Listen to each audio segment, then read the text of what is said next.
Hai Sobat SAR, jumpa lagi di channel SAR Deyon. Kali ini saya akan membahas mobil-mobil gagal laku di Indonesia. Bicara mobil gagal, banyak parameter yang membuat suatu model tidak diminati oleh konsumen di Indonesia. Penyebabnya beragam, bisa karena model atau spesifikasinya kurang sesuai selera, spare part sangat mahal dan bengkelnya sedikit, atau mungkin produk sejenis dari merek lain yang jauh lebih baik. Walau punya spesifikasi yang baik, nyatanya ada banyak mobil yang akhirnya mengibarkan bendera putih dari pasar otomotif nasional. Industri otomotif di tanah air ini sangat kompleks dan dibutuhkan proses panjang supaya suatu produk bisa diterima masyarakat. Konsumen mobil di Indonesia ini karakternya juga cukup unik, karena tidak cuma mengandalkan jaringan purna jual yang mudah dan desain menarik saja sebagai dasar menentukan pilihan mobil. Masyarakat masih berpikir soal kemampuan mobil memakai bahan bakar murah, penggerak roda belakang, nilai prestise suatu model, durabilitas untuk bepergian jauh, mutu produk, kenyamanan, dan masih banyak lagi. Lantas apa saja mobil gagal yang pernah menyemarakkan jagat otomotif nasional? Berikut 5 mobil gagal laku di Indonesia seperti dilansir laman Autofun. Pertama yaitu Chevrolet Tavira, mobil gagal di Indonesia karena mesin boros. Menyebut nama Chevrolet Tavira mungkin sedikit asing bagi sebagian orang. Buat kamu yang belum tahu, Chevrolet Tavira ini adalah Isuzu Panther versi bensin. Karena Isuzu dan General Motor telah lama menjalin kerjasama, maka GM menciptakan versi bensin dari Panther dengan brand Chevrolet. Chevrolet Tavira dibuat mengambil rupa dari Isuzu Panther generasi kedua. Tujuannya sederhana, Tavira ini disiapkan untuk konsumen yang suka dengan desain Isuzu Panther tapi tidak suka mesin diesel. Saat itu, stereotip mobil diesel itu kotor dan kumuh karena antri solar di SPBU pasti bareng bus dan truk. Sayangnya, eksistensi dari Chevy Tavira terbilang singkat, karena mobil ini berhenti diproduksi di tahun 2007 karena mesinnya terkenal boros.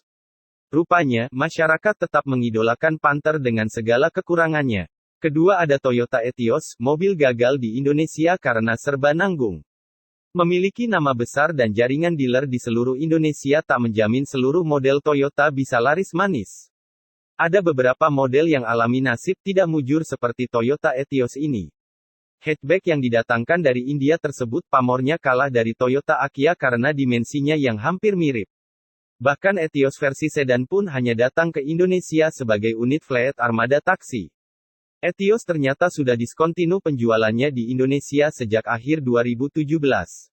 Fakta menarik dari Etios ini adalah direncanakan sebagai penerus kejayaan dari Toyota Starlet. Padahal Toyota Astra Motor sudah memiliki Yaris yang lebih keren, fitur lengkap, dan pastinya lebih disukai masyarakat walau harganya hampir 300 juta rupiah. Etios gagal total karena spesifikasinya mirip Aquia, bermesin 1200 cm3 dengan transmisi hanya ada manual. Etios tidak semurah Aquia dan tidak memiliki nilai gengsi Yaris, maka produk tersebut hanya menjadi bayangan dari saudara-saudara hatchbacknya. Selain itu Etios tidak ditawarkan dengan transmisi otomatis, dan ini membuat konsumen berpaling. Saat kemunculannya permintaan transmisi otomatis cukup tinggi. Bicara soal desain, Etios ini tidak sesuai dengan selera konsumen di Indonesia. Desainnya menyesuaikan pasar India yang kalau mendesain mobil suka kurang menarik. Fitur yang ditawarkan biasa saja dan wiper depan cuma satu, seperti Datsun Go. Di urutan ketiga ada Toyota NAV1, mobil gagal di Indonesia karena kalah nyaman dan keren. Kamu yang mencari MPV boxy yang nyaman dan kaya fitur, bisa melirik produk ini versi bekasnya. Sebab NAV1 ini jadi produk yang life cycle-nya sangat singkat. Pendek kata, Toyota NAV1 kalah saing dengan Nissan Serena dan Mazda Biante. Agak unik memang melihat kondisi Toyota NAV1 ini, karena semestinya bisa jadi MPV mewah yang cukup laris saat itu. Namun pada kenyataannya kalah peminat karena kenyamanan masih kalah dibanding Serena C26, fitur masih kalah dengan Mitsubishi Delica, dan mesinnya belum mampu mengalahkan Skyactiv Mazda Biante. Di urutan keempat ada Suzuki Celerio, mobil gagal di Indonesia karena harga mahal. Segmen city car yang peminatnya segitu banyak ternyata tak membuat Celerio laris manis walau berlabel merek Suzuki. Mobil ini kurang mendapat respon positif dari masyarakat Indonesia. Celerio pertama kali diperkenalkan oleh PT Suzuki Indomobil Sales, SIS pada Juni tahun 2015 dan didatangkan secara utuh dari India. Mobil ini bermesin 998 cm3 3 silinder berkode K10B. Hadir dengan dua pilihan transmisi yaitu manual 5 percepatan dan CVT.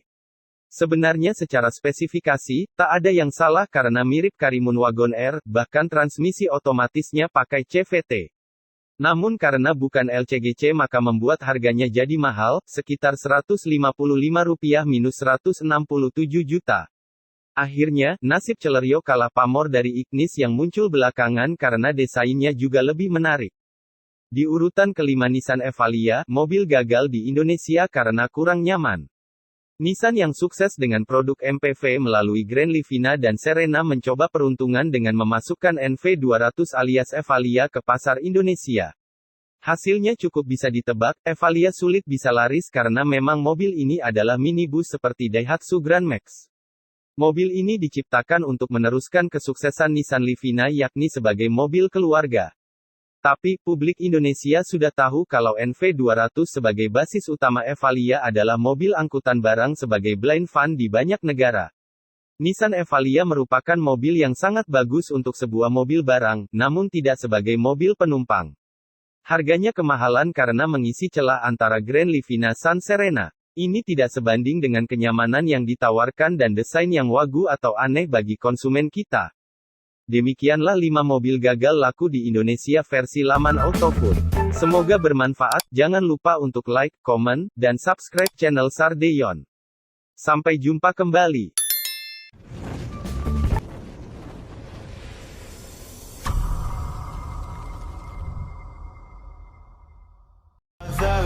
It's caught in the crossfire. It's caught in the crossfire.